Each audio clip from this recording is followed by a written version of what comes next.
What's good, y'all? Welcome to my review for this week's episode of Dragon Ball Super. And I gotta say, this episode was fucking phenomenal. Fucking amazing.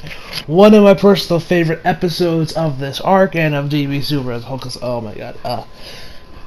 That moment was amazing. Anyway, but before we begin, in case you guys may notice like a difference in audio quality, that is because I got a new headset. These are actually the PlayStation Platinum headset. Yeah, it was my graduation present. I have an unboxing or film for you guys. Just need you to find the time to edit that video. But before I begin on this, I want to talk about something that I want to talk about a new announcement that happened in Dragon Ball. That was announced a couple weeks back, but I'm just now getting to it. And that is, of course, Dragon Ball Heroes for the anime that got confirmed. Now, in case you guys don't want, I'll probably have like a time code somewhere right around here. If you guys just want to skip to the review, and you don't really care when we talk about Dragon Ball Heroes. But yeah, what I personally think of it, I don't know fuck all about Dragon Ball. All I know is like some like card game, like I guess Yu-Gi-Oh or Pokemon or something that's just like with Dragon Ball characters, I guess. But it's kind of like Xenoverse, where you can have like these dream matches, like you can like in the poster we see that we're gonna see Super Saiyan Blue Goku first up against Super Saiyan 4 Goku from GT, and we also got that my boy Future Trunks is gonna be in the series. Hell to the fuck yes! I love my man Future Trunks. Cannot wait to see more of him. So overall I am hyped to see. Will I be watching it subbed? Probably not, cause it's still Dragon Ball Super. Cause it's still Dragon Ball sub, and you guys already know my thoughts on the sub on the Japanese or Dragon Ball. I mean, it has grown on me a little bit since when I first started listening to it, but I still honestly would much rather just watch the dub. So I think I might just wait on the dub. I think I might just wait for the dub to be done by Funimation, airs on Toonami, and then I'll review it for you guys. That's probably what I'm gonna do, cause I can wait. But yeah, so let us begin with Super. So, but before we begin, one other thing I want to talk about. You guys also know that last night was the start of Fully Coolly Progressive, the long-awaited season 2 to Fully Coolly. If you guys follow me on Instagram, Twitter, you guys know what I thought of the first season. Fucking loved it, by the way. But yeah, if you want my thoughts on the first episode of Progressive, loved it. Really digging the characters, I'm really digging the new setup. I'm looking forward to seeing what else this show has store for us. Although that one moment at the school was interesting. I posted that on my Twitter and Instagram, so if you don't know what I'm talking about, go check that out. So yeah, let's begin with Super. So we started off after last week where we had Zamasu and Goku Black fuse. We started with Zamasu bragging about how he is now, about how much of a perfect being he is, and how he is immortal, and that these mere mortal Saiyans are nothing but insects to his greatness. Zamasu, that's a lot of what Zamasu's been doing. It's just, constantly boasting and bragging about how he's immortal and he's a god and this and that and this and that, which is probably why Zamasu and Goku Black are probably like my favorite super villains, is because they remind me a lot of Perfect Cell, who was my previous my favorite villain of Dragon Ball Z was Cell. So yeah, Zamasu and Goku Black definitely remind me, and it does get kind of tired of having him constantly boast about how he is an immortal god, but yeah, it's good, but it's also I'm now he's just so bragging that just makes it that much more sad when Goku, Vegeta, and Trunks kick his ass. He's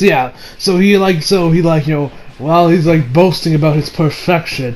Vegeta tells Bulma and he tells Trunks to get Bulma and the others out of here, and he forms like these like halo rings around him, and he kind of goes up in the air and being like, "You insignificant Saiyans, you will now feel the wrath of justice," and they throw these like red key blasts or whatever around them. They blow up, and then Supreme Kai and the Tai from the 10th universe get out of the way, and then the real fight begins after they try some Kai blasts, and this episode was so amazing that I'm kind of just lost for words. We then over back to the underground bunker, or the underground subway station, or where the resistance are, where the ground is shaking, and John Droid's like, "Oh man, it's getting a little dicey in here." So then they notice like this red light, which is of course from Zamasu. And so they're like, okay, someone needs to check out. I'll go. No, I'll go. Then Yajiro's like, oh, please let me go. And then everyone's like, oh, well, if you insist. He's like, what? I thought someone was gonna out-hero me or out-brave me or whatever he said. So he's like, oh, please read that. So he checks around, says it's fine, and then we head back to Goku. and crew. Which I gotta say, also the art looked off in a couple parts in this episode. Now, some of you guys who do watch my other reviews, like here, TG, are probably wondering why you do hear me complaining about the art. Excuse me, the art in Dragon Ball Super. Yet you never once heard me talk really ever talk about how the art looks a little off in TG Season 3. And that's mostly because Parody does a good job of at least hiding it to where you wouldn't probably notice it unless you had like still frames, which with Super you can tell half the time, and mostly due to the fact that in TG the lighting is definitely a lot darker, so it's not as like when you even fights are like at night in Dragon Ball, like in GBC kind of the clouds, it's still very well lit, so you can see everything. So, TG, it's usually at night, so make sure it's a little darker and make it a little harder to see. So, it probably makes it a little hard for me to notice the points in the anime where the episodes where the art does look off. That's just me, so it doesn't really just stick out like Dragon Ball. Now, granted, Dragon Ball Super has gone a lot better with the art animation. It's nowhere near as bad as episode 4 nowadays, but it still does look off here and there. That's why I don't really talk about TG, because Parrot does a good job of hiding it. Anyway, he's still boasting about Project Zero Mortals and all that shit.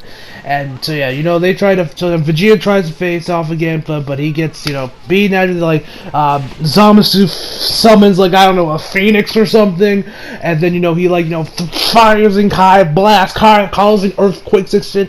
Where we see this apparently this old Dragon Ball character that looks like Frankenstein's monster. Apparently, he was some old Dragon Ball character. Like I said, guys, I haven't seen any real Dragon Ball character, so that's what I found out from watching Geekdom's review of this week's episode. So yeah. So then, we get back to Zamasu, and we all see the kids. I was gonna say, we all see the little kids when everyone does go up and they see, Zamasu destroying everything. They commented about, he's not a god, blah blah, gods would do this, and the little girl's like, is that if we were gonna die? And I gotta say, the kids actually had a lot in this episode. They had a lot of screen time. Now, I don't hate the kids. I think they're fine. They're not it's not like Jar Jar Binks where it's shoved in your face.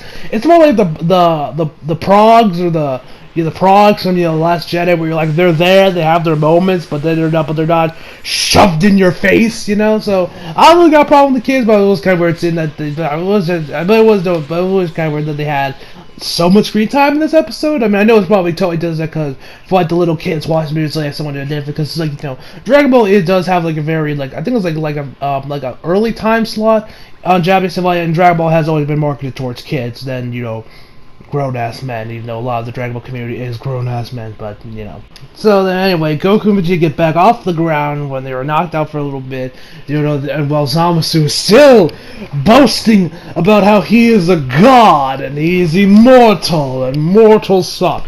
Which, by the way, guys, if any of you guys care to play a drinking game, take a shot every time in this arc Zamasu mentions the word mortals or Saiyans, and have fun there.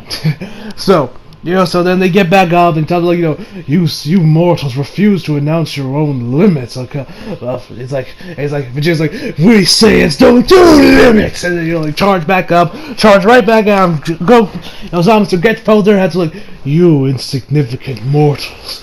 How dare you put your hands upon a god? You gods are supposed to look down on mortals, so you shouldn't have the right to touch our flesh so casually. And then just tightens his grip, damn near breaks their hands, and just throws them to the ground. Where then our man Trunks makes his return. Where then Trunks, charges up, goes Super Saiyan rage, pulls out his sword, and charges at Zamasu. Zamasu easily just counters it, breaks his sword in half, and just throws him. Where then Trunks does the Galick gun. It's I'm putting everything I got into this one blast!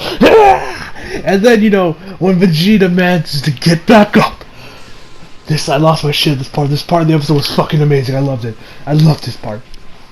Vegeta says, "That's right, Trunks.